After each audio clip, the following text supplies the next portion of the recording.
నాగార్జున గారు చెప్పండి, ఈ విశాఖ జబర్దస్త్ రేవ్ అంట, మద్యమత్తులో టీడీపీ నేతలంట, మళ్ళీ గుంటూరులోనో ఎక్కడ గంజాయి కూడా లిక్విడ్ కొన్ని 70 కిలోలు ఎంతో పట్టుకున్నట్టుగా నేను చూశాను ఏదో ఊళ్ళో.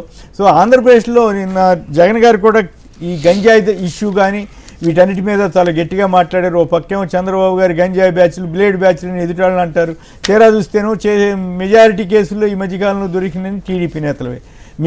మీ విశ్లేషణ ఏమిటి? తెలుగు ప్రజల మనస్సాక్షి, సాక్షి టీవీ ప్రేక్షకులకి, ప్యానెల్లో ఉన్న పెద్దలకి మీకు ముందుగా నా ధన్యవాదాలు తెలుపుతున్నానండి. ఆంధ్రప్రదేశ్ రాష్ట్రంలో చంద్రబాబు నాయుడు గారు అధికారంలో ఉన్నప్పుడు కానీ లేనప్పుడు కానీ చంద్రబాబు నాయుడు గారు ఒక పాలసీ అనేది ఆయనకి సహజంగా ఉండేది. మీలాంటి పెద్ద మనిషి నాకు ఏం చెప్పారంటే ఒక మాట చెప్పారు. చంద్రబాబు నాయుడు గారు రాజకీయాల గురించి ఏంటంటే ఆయన చెప్పింది ఏంటంటే, చంద్రబాబు నాయుడు గారు తను చేసేవన్నీ ఎదుటి వాళ్ళు చేశారని, ఎదుటి వాళ్ళు చేసినవన్నీ తను చేశానని చెప్తాడట. ఇదే చంద్రబాబు నాయుడు రాజకీయం అని చెప్పారు. నేను అడిగిన ఆ పెద్ద మనిషిని, ఏం సార్ అట్ట అంటున్నారు, నాకు అర్థం కాలేదని.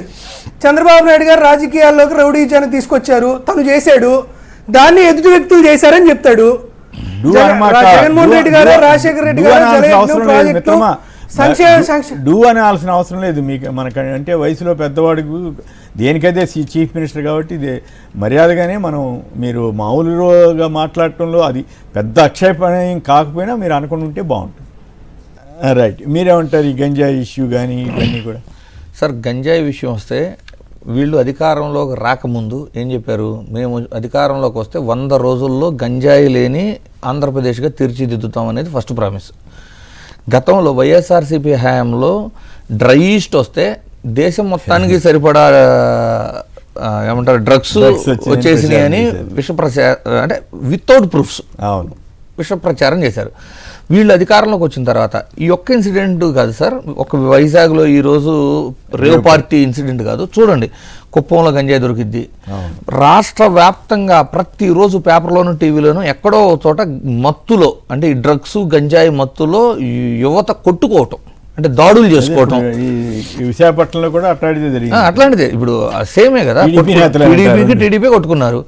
ఇంకా రేపో మాపో ఏమంటారంటే కొట్టింది మావాడే, కొట్టించుకుంది మావాడే, మీకెందుకు అంటారు మనల్ని.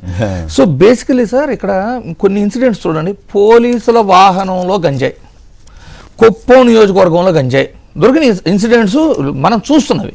టీడీపీ ఎంపీ డ్రగ్స్ సేవించి దొరకటం, లేదు బీజేపీ ఎమ్మెల్యే కొడుకు డ్రగ్స్ సేవించి దొరకటం. అంటే మీరు ఏం చేస్తున్నారు అంటే ఇక్కడ మనం ఏమైనా ప్రశ్నించామనుకోండి, నాణ్యమైన మద్యం ఇస్తానన్నప్పుడు ఓట్లు వేసిన ప్రజల కోసం మేము సుపరిపాలన అందించడం కోసం ఎన్ని చేస్తున్నాం, మీరెవరు మమ్మల్ని ప్రశ్నించడానికి అని కూడా అడగచ్చు వాళ్ళు. ఎందుకంటే వాళ్ళు ఇచ్చిన హామీ ఏంటి, నాణ్యమైన మద్యం ఇస్తామని చెప్పారు. ఈ రోజున ఇరిగేషన్ ఓరియంటెడ్ కానీ, ఎలినినో ఎఫెక్ట్ కానీ, తాగునీటి సమస్య వచ్చిద్ది అనే కొన్ని న్యూస్ ఉన్నా కూడా ఏ ఊర్లోనో ఏ బజార్లో కూడా మద్యం దొరకని పరిస్థితి అయితే లేదు. అంటే తాగునీరు అన్నా దొరికిద్దో లేదు రేపు ప్రాబ్లం ఉందేమో, కానీ మద్యం దొరకని ప్లేసు లేదు. అలాగే డ్రగ్స్ దొరకని ఒక జిల్లా కానీ అసెంబ్లీ కానీ లేదు. రిపీటెడ్గా ఇవే జరుగుతుంటే చర్యలు ఎక్కడ ఉన్నాయి మరి? వీటి మీద హోమ్ మినిస్టర్ ఎప్పుడు వచ్చి మాట్లాడతారు? ఇప్పుడు సాయి కృష్ణ కేసు అవ్వచ్చు, లేదు రీసెంట్గా పోలీసుల జీబులోనే గంజాయి దొరికిన ఇన్సిడెంట్లో అవ్వచ్చు, ఇప్పటి వరకు అసలు వచ్చి హోమ్ మినిస్టర్ గారు ప్రశ్న అడ్రస్ చేయగలిగారా? అంటే నిన్న జగన్ గారు చేసిన వ్యాఖ్యలు, ఆయన ఆధార సహితంగా చూపించిన దాని మీద కూడా మీ విశ్లేషణ ఏంటి సార్? చాలా క్లియర్గా అక్కడ ముగ్గురు, అంటే ఎఫ్ఐఆర్లో ఏం మెన్షన్ చేశారు, డిఎస్పీ గారు ఏం చెప్పారు, ఎస్పీ గారు ఏం చెప్పారు, 3 విరుద్ధమైన స్టేట్మెంట్లు ఉన్నాయి అక్కడ. ఏంటి, ఫస్ట్ ఏం చెప్తున్నారు అంటే జగన్ గారు చెప్పింది మళ్ళీ నేను ఒకసారి ప్రేక్షకులకు అర్థం కావడానికి చెప్తున్నా. ఏం చెప్పారు, ఒక ఎస్ఐ కొడుకుకి కొంచెం మెడికల్ ఎమర్జెన్సీ అయితే మిగిలిన ఎస్ఐలతో కలిసి ఎమర్జెన్సీకి వెళ్తున్నప్పుడు యాక్సిడెంట్ అనేది ఎఫ్ఐఆర్. తర్వాత ఏం చెప్పారు, ఇదేంటి సినిమా స్క్రిప్ట్ రాసేటప్పుడు డ్రామా వెర్షన్, పాపం ఎమోషన్ పండిద్దాము అని డ్రామా వెర్షన్ స్క్రిప్ట్ రాసిన అతను రాశాడు. తర్వాత యాక్షన్ వెర్షన్కి వచ్చారు. ఏంటి, ముందే ఇన్ఫర్మేషన్ ఉంటే పకడ్బందీగా వెళ్ళి చేజ్ చేస్తూ పట్టుకొని గంజాయి వెనకేసుకున్నారంటే అతను తప్పించుకుంటే చేజ్ చేస్తున్నప్పుడు జరిగిన యాక్సిడెంట్, యాక్షన్ వెర్షన్కి వచ్చారు. ఆ తర్వాత చూస్తే బాధ్యతాయుతంగా పోలీసులే 108కు ఫోన్ చేశామని చెప్పారు. తీరా చూస్తే స్థానికుడు ఫోన్ చేసినట్టు విత్ ఇన్ఫర్మేషన్ ఉంది. ఇన్ని విరుద్ధమైన స్టేట్మెంట్లు పెట్టుకొని ఇంకా దీన్ని ప్రజలు ఎలా విశ్వసిస్తారు? సరే ఇవన్నీ చేశారు అంటే యాక్షన్ ఎపిసోడే నిజం అనుకుందాం, వీరోచితంగా పోరాడబోయి పాపం చిన్న ఇబ్బందులేని, మరి అంత వీరోచితంగా పోరాడిన వాళ్ళకి మెడల్స్ ఇవన్నీ ఇవ్వాలి కదా, ఎందుకు వీఆర్కి పంపారు, ఎందుకు నోటీసులు ఇచ్చారు వాళ్ళకి? అంతవరకు కనీసం అంతవరకనే చేశారు అని నాకైతే అంతవరకనే చేశారులే అనిపించింది. ఎదురుకి జనం అందులో ఎవరో ఒకళ్ళు నీతికి నిజాయితీకి మారుపేరు అనే టైప్ ఒక ఆఫీసర్ ఉండబట్టి కొంత ఒత్తిడికి తలొగ్గని ఒక వ్యక్తి ఉండబట్టి జరుగుండిద్ది అదన్న వీఆర్కి పంపడం.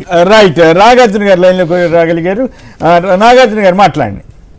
విశాఖ ఇష్యూ ప్లస్ గంజాయి సమస్య. సరే, అదే దాంట్లో అద్దంకిలో జరిగేటువంటి సంఘటన ఆంధ్రప్రదేశ్ రాష్ట్ర ప్రజలందరూ చూశారు.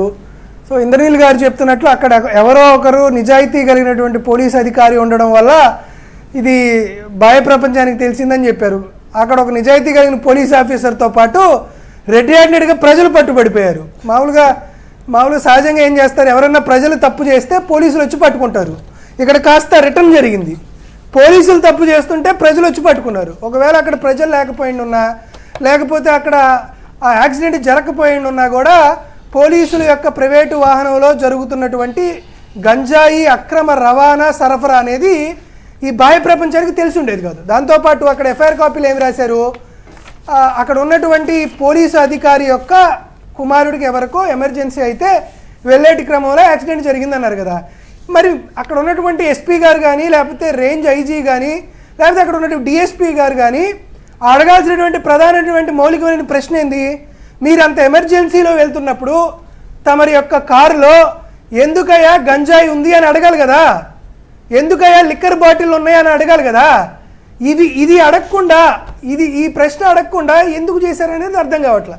చిట్ట చివరికి జగన్మోహన్ రెడ్డి గారు, అదేవిధంగా వైఎస్ఆర్ కాంగ్రెస్ పార్టీకి సంబంధించినటువంటి నాయకులు, అక్కడ ఉన్నటువంటి స్థానిక ప్రజానీకం ఈ అంశం మీద తీవ్రస్థాయిలో విమర్శలు చేసిన తర్వాత అప్పుడు తప్పనిసరి పరిస్థితుల్లో తాము చెప్పినటువంటి మాటను మళ్ళీ తిరిగి చెప్పుకొని వాళ్ళని వీఆర్కి పంపించేటువంటి కార్యక్రమం జరిగిందంటున్నారు. అసలు వాస్తవానికి అది కాదు.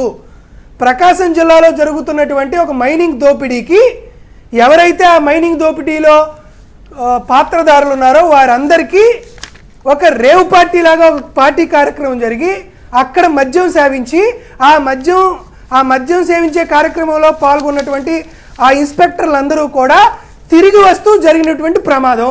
ఇది వాస్తవానికి అందరికీ తెలిసినటువంటి విషయం. కానీ ఆ విషయాన్ని మసిపూసి మారేడుగాయ చేయాలనేటువంటి చందాన ఆంధ్రప్రదేశ్ రాష్ట్ర ప్రభుత్వంలో జరుగుతున్నటువంటి ఎన్నో రకాలైనటువంటి ఘోర కనికి ఈ పోలీసుల సమక్షంలో దొరుకుతున్నట్టు, ప్రజల సమక్షంలో పోలీసుల ఆధ్వర్యంలో జరిగినటువంటి ఈ మద్యం, ఈ గంజాయి దొరకబాటుతనానికి ఇదొక నిదర్శనం అని చెప్పడానికి నిజంగా ఆంధ్రప్రదేశ్ రాష్ట్ర ప్రజలుగా మేము కూడా చింతిస్తున్నాం.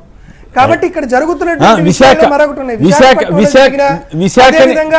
విశాఖ ఇష్యూ కూడా మాట్లాడండి. విశాఖలో బీచ్ ట్యాక్స్ ఓ పక్కన, ఇంకో పక్కేమో రేవ్ పార్టీల సంస్కృతి కూడా వ్యాపిస్తోంది అనే భావన కలుగుతుంది కదా ఈ వార్త చదివితే.